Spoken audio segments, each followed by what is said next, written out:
question is, can we have restrictions for the development of low-income housing projects within a certain mile radius of other low-income housing projects, particularly in predominantly African-American neighborhoods? The answer is yes, we can, and the way that we protect it, in fact, this is one of the great concerns that I have, where I look at 3rd Ward, 5th Ward, and I see these new developments going in next to native homes, and people are being priced out of their ability to pay their taxes. I am not the mayor that's going to see the native population driven out because of new development. I applaud the new development, but we need to give tax advantages and tax moratoriums on individuals who are already in their homes so that they can stay there and not be forced out because of the new development. I think the question is whether we have too many low-income housing projects in the same area, and certainly that is a problem with that. And homeless shelters, they tend to be concentrated in certain areas of town, as you well know. I think that there's a new model, and there's a project out off of Gulfton, where it's a mixed income, where it's not just low income, but they're also market rate, and that helps for grocery stores and restaurants and all those. I think we need to start looking at that model as opposed to cramming all the poor people into one apartment project.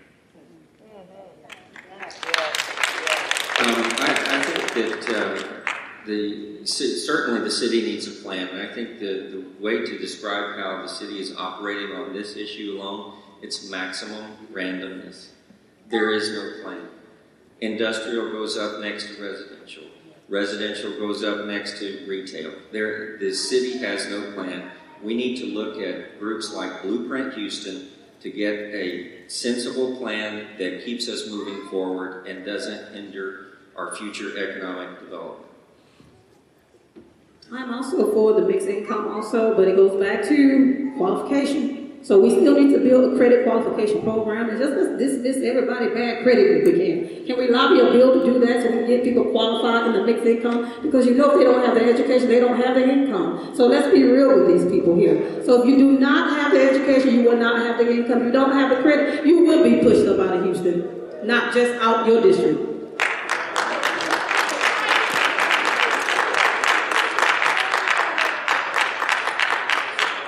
Many of the communities down that were cited in the question need more single-family homes. We need more affordable housing within our communities. Not necessarily multifamily. People need more homes in these communities.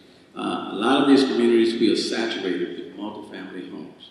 And when that ends up happening, it turns and tips the character in these particular neighborhoods.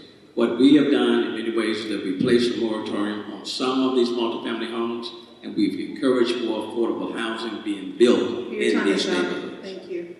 When you look at a map of Houston, what you see is economic disparity, but what you also see is geographic inequality.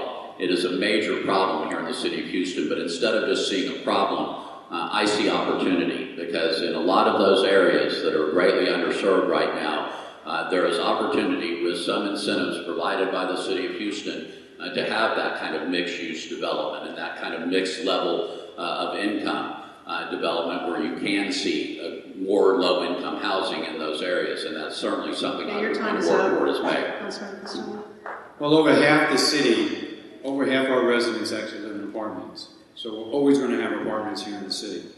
What we need to do is focus on market, mixed-use types of development, not just simply knowing low-income housing. Because it is true that low-income housing has been concentrated in areas. And the city needs to do a better job of working with the developers and giving incentives to encourage them to do a mixed-use type of development so that we can encourage other economic development associated with those projects. We have 1,000 lots, abandoned lots, that are not being productive. We need to put those large lots to work, get them, encourage development to take place. A lot of those lots are in this community. And I think people would want the opportunity to step into an affordable housing, respectful housing system or environment that isn't necessarily an apartment complex. But we also have to make sure that we create economic opportunities within our community so that people who may be on low income can lift themselves up and step into something much more respectful.